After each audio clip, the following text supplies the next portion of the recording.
So just quick update on dentures, because I know there's been a lot of interest. There's a lot of interest. Part of it is related to the new symposium.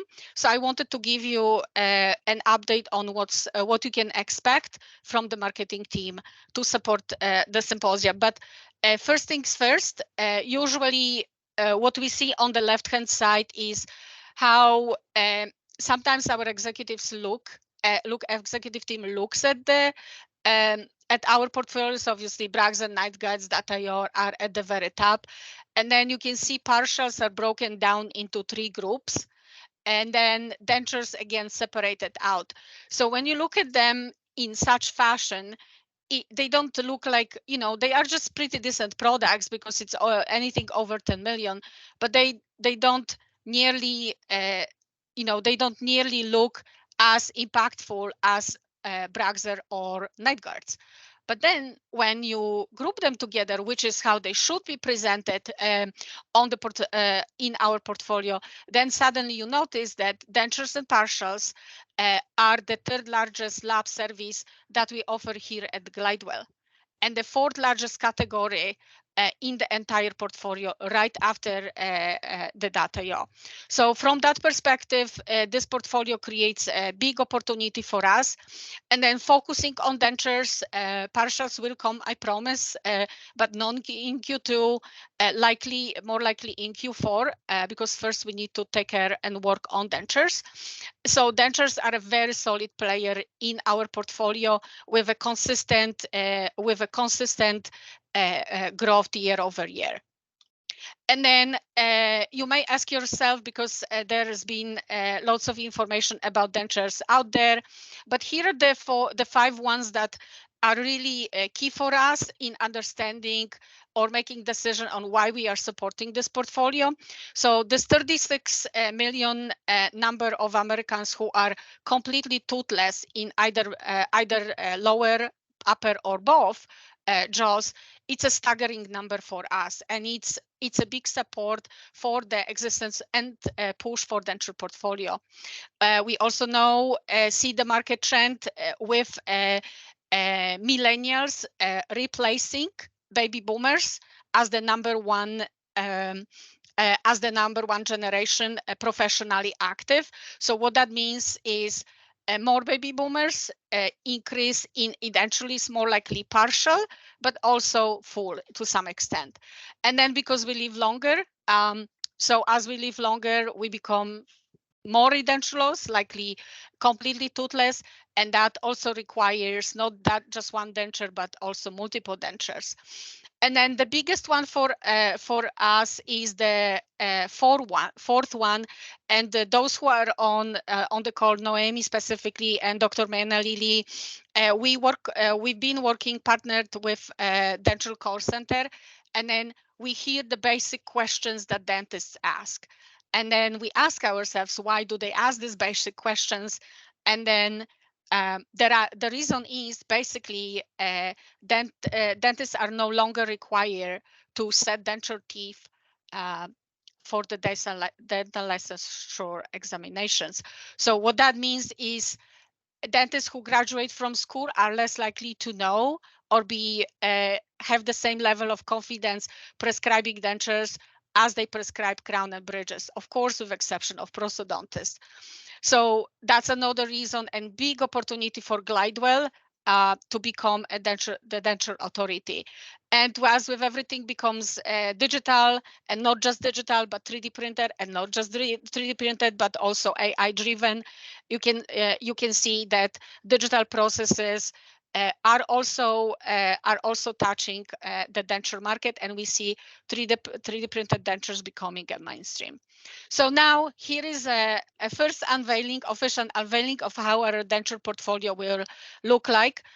This is a huge shout out to Noemi. I don't really know, how we would do it without you. I think you've been the huge driver behind having us actually completed this. We started 2 years ago, and here we are 2 years later. We finally have a portfolio structure that stakeholders agree on. Huge thanks to Dr. Manali, who together with Noemi and me being more like a marketing, being the scribe of the group, right? We finally have a process that both lab ops and the clinical agrees. So as you can imagine, just looking intuitively, simply natural digital dentures will replace the CAD-CAM dentures. So we will be taking them out of our RXs. You can also notice that we gave more prominence to copy dentures.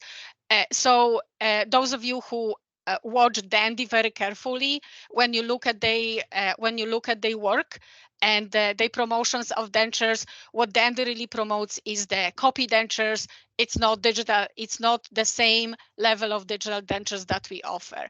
So different process, fewer appointments, cutting steps, and such. But we see the copy denture to be a little bit more prominent in the market. And just giving you a quick heads up, so on the left hand side, the look and feel of Universal RX. At the bottom is how it looks like.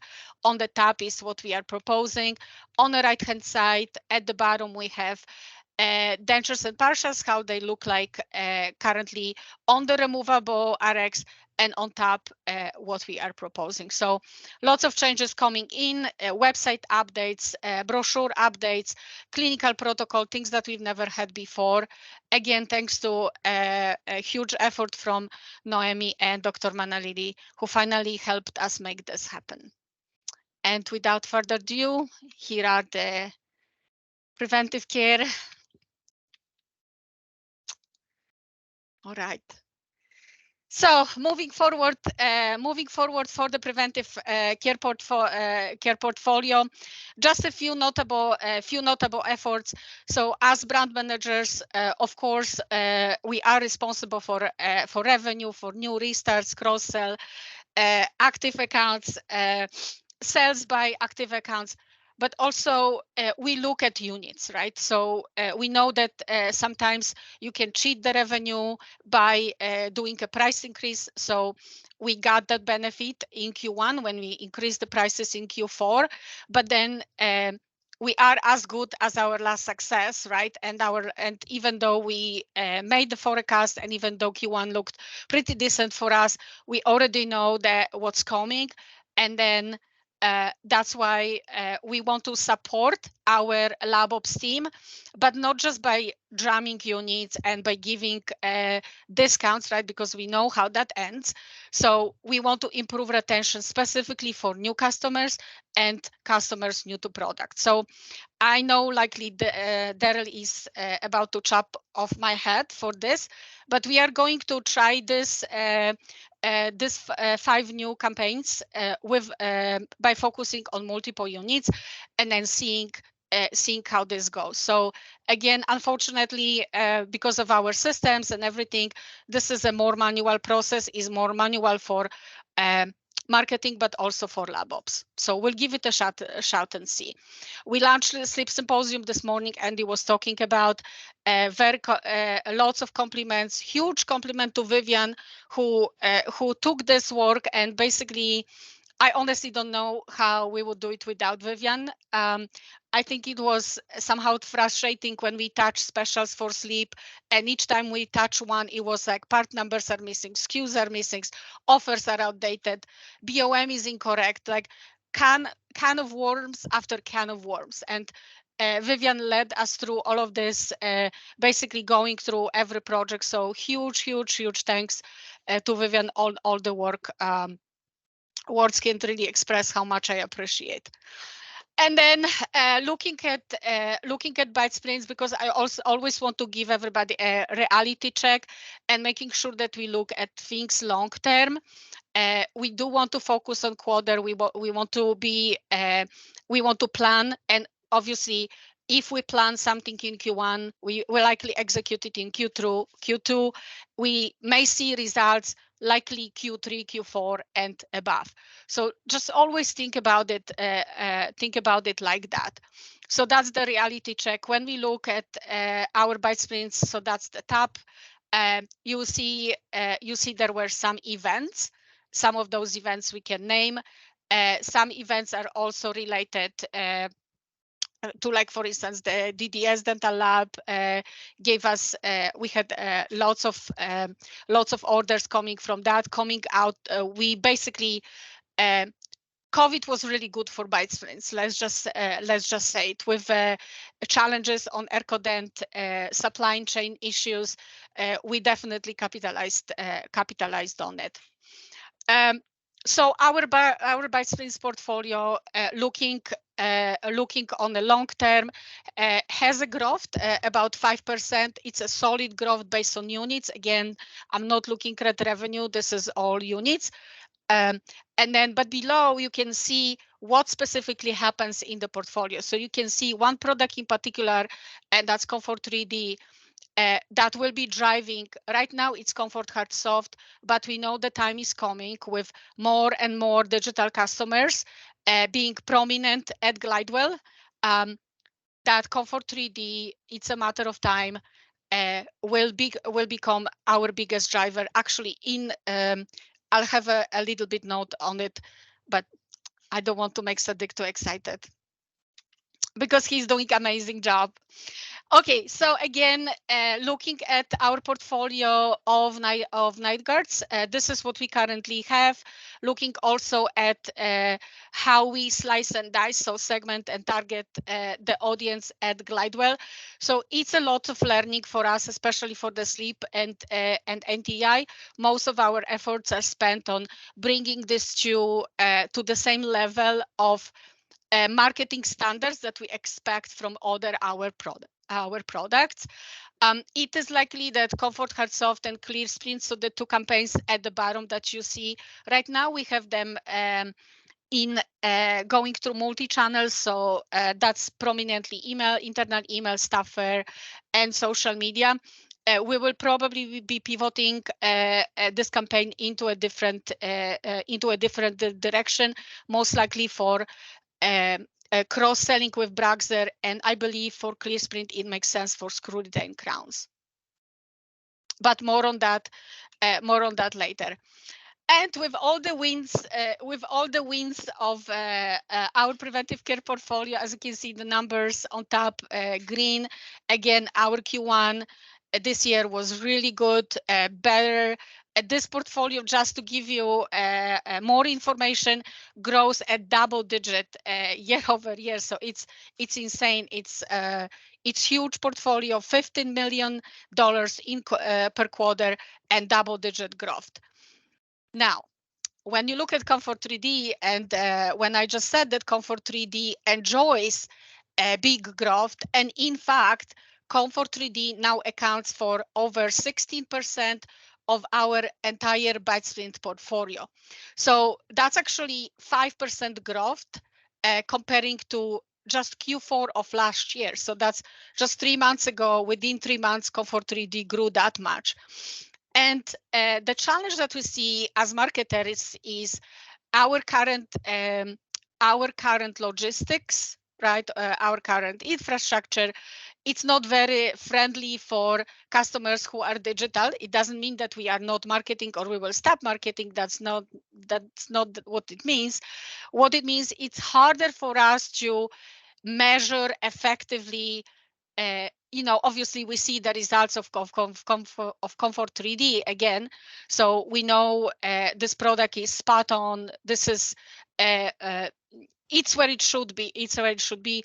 But I wish as a marketer I could say, give you the proof. I mean, obviously you can see that the proof there because we put so much marketing effort into launching this product and sustaining, maintaining it for the growth. But again, I cannot show more data and I wish I could. And the reason why is because 83% of all Comfort 3D customers are digital. So this is our #1 digital product at Glidewell. And of course, that creates a bit of a challenges. But again, we see the growth, so we are very happy. Sadiq and his team are doing amazing job, and we will continue. And I'm sure there's also hint to my teammates at R&D who now sit with us, that we will be asking for more 3D printed projects. So I'll save that for the last slide. So top 3 night guards, our probably most successful campaign, appealing to both digital and analog doctors, focus on both millennials and Gen X's. And again, you can see 4-byte splints, how much 5 of the new customers, what are the sales, and then again, focus on cross-sell. And then Comfort Healthsoft, Comfort 3D, very modest, but again, they have very small scope. Those are mainly reserved only for staffers and for internal emails. And then we will be pivoting these 2 campaigns. And then going to what was our focus in Q1. So basically, we rehauled completely our NTI and Silent Night campaigns. Presented a new segmentation option specifically for Silent Night, being a product, being the introduction to the sleep versus an appliance that will help dentists build a practice around sleep. So most of you probably have heard me saying 86% of our sleep customers prescribe 1 to 4 appliances per year.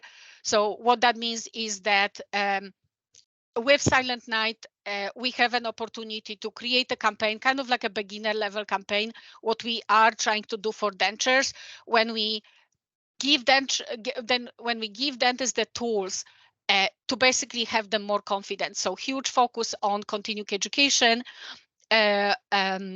opportunities, and all the learning that the dentist can get to start prescribing sleep in the practice. And then for NTI, also we pivoted our focus, change the segmentation, change the targeting for the product from being just another night guard and cannibalizing our night guard portfolio to being a specialty product and the only oral appliance in the market that's cleared by the FDA for the prevention of migraine and headaches.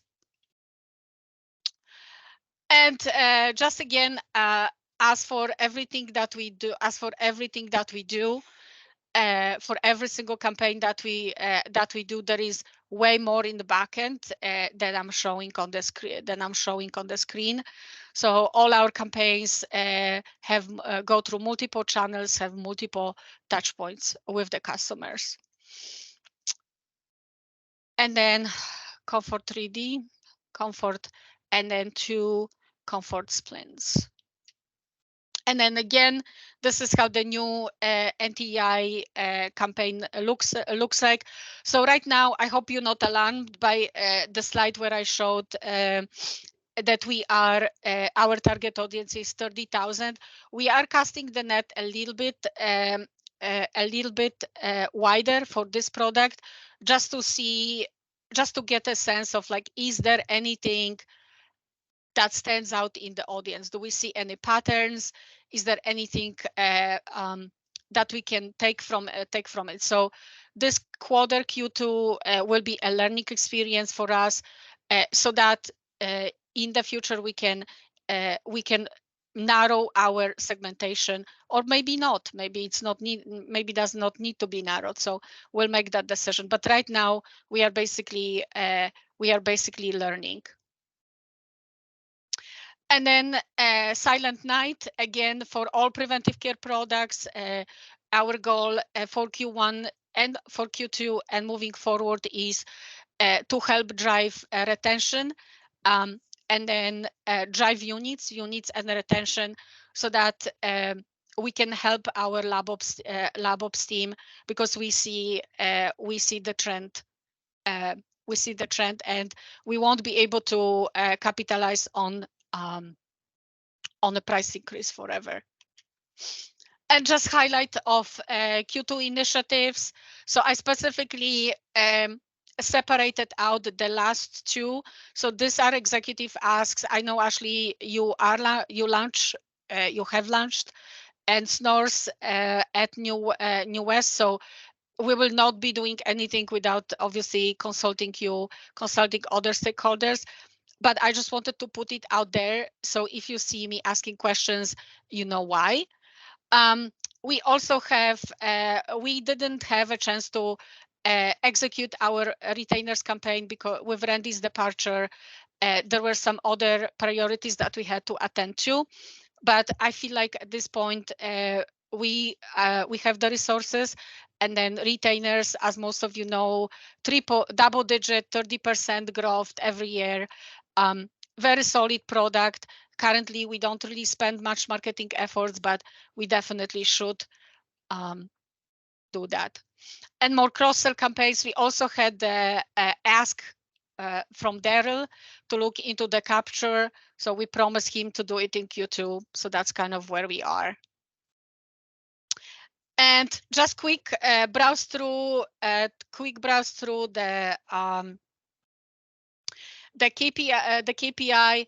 KPIs. So preventive care portfolio, our number 2 driver, solid performance in Q1. And the biggest chunk of our preventive care portfolio come from bite splints, who have been proven to be number 1 for new, number 1 or 2 for restarts, and of course,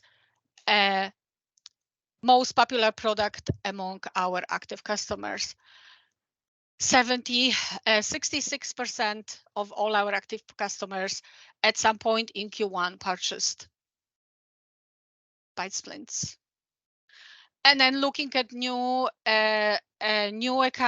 account again, Comfort 3D. So at this point, our forecasts are actually correct, but as you can see, Comfort 3D is exceeding forecast. Market trend for digital definitely helps, and the product, the messaging, low remakes, all contributes to positive growth. Again, huge thanks to Sadiq and his team for supporting the marketing message. And then restart a card, similar what you saw for the restorative portfolio, although slightly less, but we were behind the last year's quarter. And then cross-sell, most of our campaigns focus on that, also target customers, existing customers who haven't prescribed any bite splints. So we'll see some gains there. And that concludes the preventive care